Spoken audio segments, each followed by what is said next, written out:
Welcome back into Live Now. I'm Austin Westfall. Take a look at your screen. It's a special day today. It's called Match Day. What is it, you might ask? Well, the National Resident Matchmaking Program, or NRMP, says that Match Day, a time-honored tradition, signifies a pivotal moment in an aspiring physician's medical education journey. And after months of applications and interviews, applicants across the world learn today where and in what specialties they will train.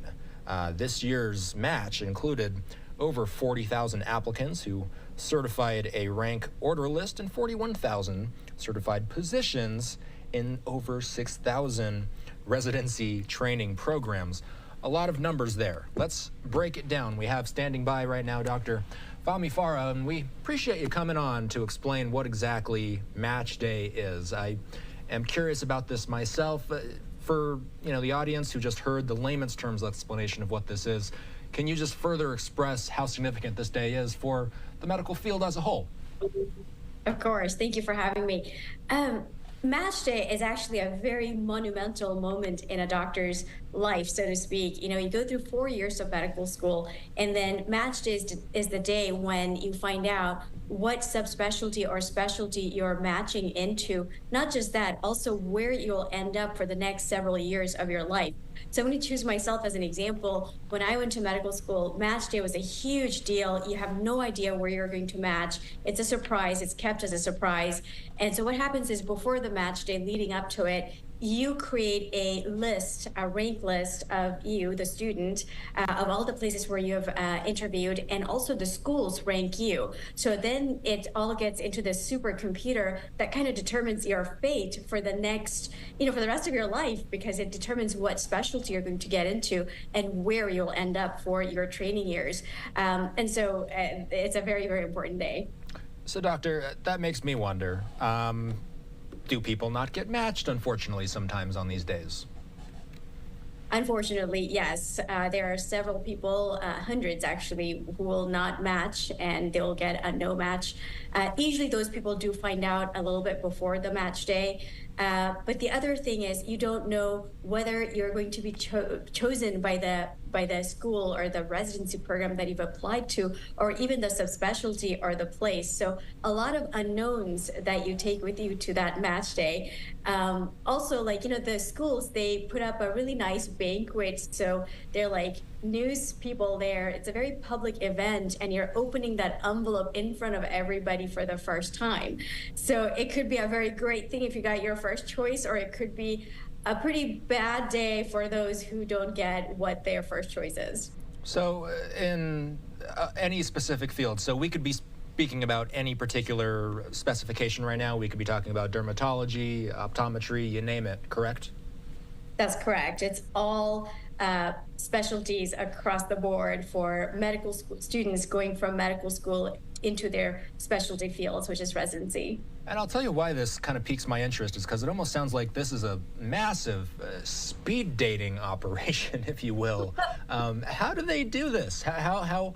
Because there are so many, and again, I'll say these numbers: 40,000 applicants, 44,000 applicants, I should say, 41,000 certified positions for over 6,000 residency training programs. That sounds like a lot of heavy lifting. How does this matching actually get done? Who does it?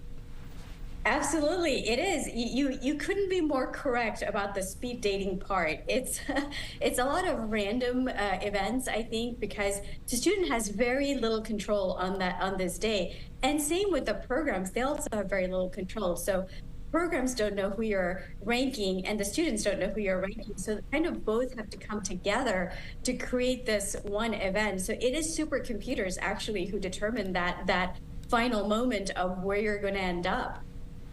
Is there any statistics out there to say how often people get something that they're happy with versus how often people get something that perhaps wasn't exactly what they were looking for? I think for the most part, people are happy with what specialty they choose. So for the most part, people end up with the choice of their specialty. Now, how frequently they end up at the location of the university or the training program, how frequently they get their first choice that's not actually that common. Like a large portion still get their first choice, but there's a large portion that do not. So that part is very much random.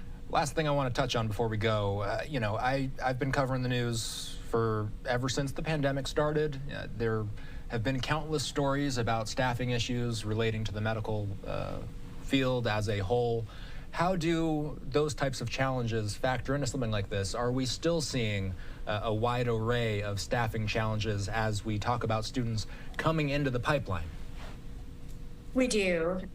Pretty much across the United States, we have shortages in many different subspecialties. You know, me being a cardiologist, there's definite shortage of cardiologists in many areas. Usually large cities, not so much as the smaller cities. But coming out of the pandemic, we have faced this as an issue, and we continue to face that issue. So I encourage a lot of people, college students and med students, to consider our field and consider medicine. It's a great field. All right, Dr. Farah, we will leave it at that for now. We appreciate you coming on, and hopefully everybody out there got somewhat of what they were looking for. We hope so. Take care and have a good weekend. Thank you.